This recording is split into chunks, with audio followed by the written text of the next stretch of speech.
fancy. Right, exactly. I will tell you that it's really. I got to be honest with you. I don't really like a lot of people from England.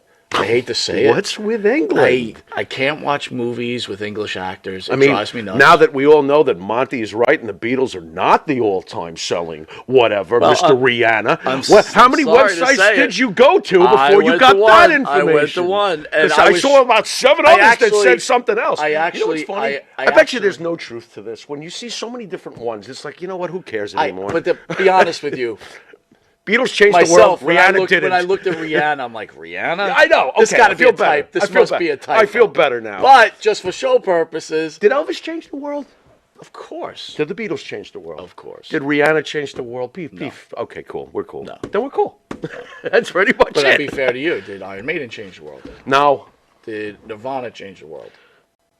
Everybody got depressed and started wearing flannels. But did they change the word? No. What? Really? But I would say yes. You know what? I was trying to lead you. I threw one down the middle for you. Everybody started wearing flannels and got depressed. Right. Yeah. So I guess he kind of did. I think so.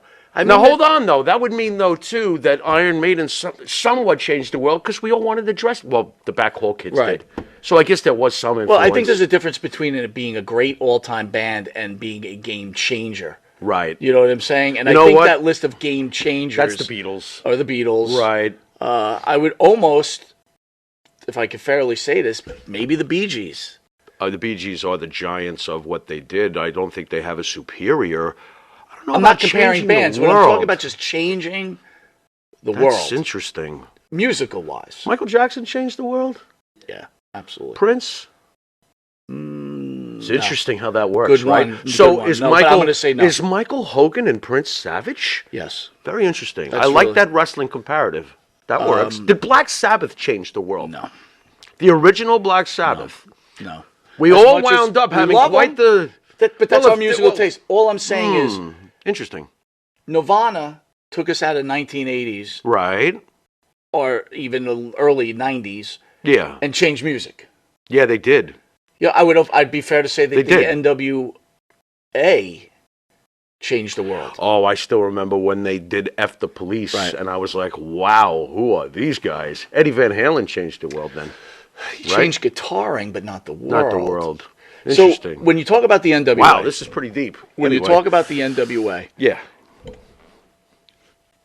Playing it in today's nice guys with attitudes. That's what that stood for, right? But when you play that music, like F the Police, like you said, like that should not be allowed to be played on radio. I agree. If you're going to PC and shame everyone else out of everything else, then that has to be shamed out.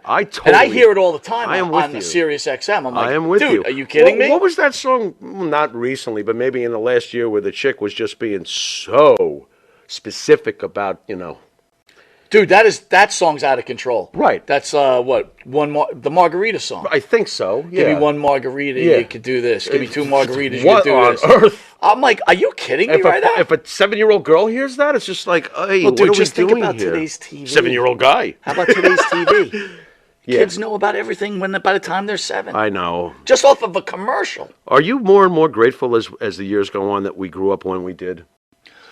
I would say that we're probably the luckiest generation because we were pretty lucky. We could enjoy 50s and 60s music. 70s I'm just using examples. 70s too. But then you come out of just nothing into a whole computer age. Right, and we saw that. We see it, yeah. We were slowly assimilated into it, too. And as just a pure wrestling fan, think about what we saw in wrestling. In wrestling, forget about it. We saw everything. We saw when it was a sport. We saw its complete transference to entertainment. You saw the Monday Night Wars. You saw Black Monday. You saw the birth of Vince McMahon Jr., dude. Right? He was an announcer when we started. And, not to be morbid, but we saw some of the most horrific wrestling deaths. Yeah. Yeah, we've seen Owen Hart. Yep. To Benoit. I watched that live. To Benoit. Sure. I mean, the list is the list just goes on. Well, what about on and reading in the mags about Bruiser Brody back in the day? I mean, even that bothered me, and I had barely gotten to see him wrestle because these were the magazine days. RJ Hudson says, never was a fan of Nirvana. I thought Alice in Chains was a lot better. That's a preference. I mean, you're comparing two great bands. But Alice in Chains did not change music. I agree with that. Now, Alice in Chains was like the Black Sabbath of the 90s with harmonies, which I really dug. Here's a question for you. Yeah.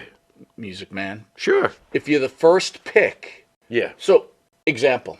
Okay. If the Rolling Stones were picked before the Beatles to come to the States, are the Rolling Stones the Beatles? Does that make sense what I'm trying to say? It makes perfect sense what you're trying to say. There was a huge difference between the Beatles and the Stones. The Stones were not good looking. Right. The Beatles were. Well, no, there's certainly a reason why. Well, especially John and Paul. But there's certainly a reason why they picked the Beatles. I get that. Mm-hmm. But my point is, we're playing what if. If the Rolling Stones are the first ones to come to the States, are they the Beatles? Not necessarily. If Alice in Chains is the first grunge band to be, are they the Nirvana? Not necessarily. Right. You know what I mean? And then there's the slow and steady wins the race. Like Judas Priest was big before Iron Maiden, but all these years later, it's pretty much neck and neck now. All these years later, I think Maiden surpassed Priest. I agree with that, but I was trying to be kind to the Priest fans, and I'm a Priest fan too. But you know, that is what it is. But again, those are bands we like. We're talking game, just like baseball, game changers, basketball, game changers, right? Gretzky, hockey, game changers. Jordan was a game changer. Think about this. We talk about our generation. We got to see the Michael Jordan, LeBron James. We did. Pretty amazing stuff. Not for nothing. You know what was even more amazing was the Larry Bird, Magic Johnson. That was out of control. Dude, I got to tell you, I watched a documentary on that not too long ago, again, for the third time. And those guys went back to college, They single-handedly fixed basketball. They fixed it. They saved it was a dead sport. They saved it. I mean, the fumes of Dr. J coming in from the ABA to the NBA started to put some sexiness into basketball on a commercial level, agreed? Absolutely. And then Bird and Magic just took it to a whole... Here's a crazy thought. Sure. I wasn't thinking about it until you just brought this up. Go for it. Does Vince McMahon get credit for Johnson Bird? Because think about it. Keep going. Sports back then wasn't gimmicked, right? They weren't pushing the personality of the player. They started to with now Johnson. You start watching wrestling. Now regular wrestling, right? George Championship Wrestling, whatever. Nah. Right. Now you start watching the WWE with the over-the-top characters, right? And people now the Hogans and the Pipers, and is there a point that David Stern? I don't think it was Stern was in charge at the time, but whoever the NBA commissioner was, a long time, said, "Okay, we need to push these guys and put them over the top, make them over the top, like Vince McMahon and his WWE." Well, if you really want to trace, it's possible, but if you really want to trace back, I feel like the first athlete. By the way, Jay Will says, when I was a kid, I watched NBA Finals on tape delay. That's how bad a shape they were in. Right. That's true. If I have to trace back to the first athlete that made things kind of prime time, where everyone was paying attention and the ladies started showing up at the events, was Broadway Joe Namath. That's a great point. I mean, he put everything on the map. The Super Bowl got named the Super Bowl on the third one. The first two games were the NFL AFL championship game. Joe turned it into... Lawrence O'Brien was before Stern. Thanks. Thank you, Jeff. There we go. Love these guys. Yeah, Stern, you guys are so smart. You make it so easy. You make us look smart. Thank you. I don't feel bad about knowing it because I know they know it and they're going to tell me what it is. I wouldn't have loved that shit. That I wouldn't have remembered. Jay Will says Joe Namath and O.J. Simpson. O.J. Simpson was a stud back in the day. Now he's a dud, but, what are you going to do? Again, I think wrestling should really get a lot of credit. As far as presenting the show? Yes. Heck yeah. I agree. I absolutely agree with that. So I got to laugh at something, dude.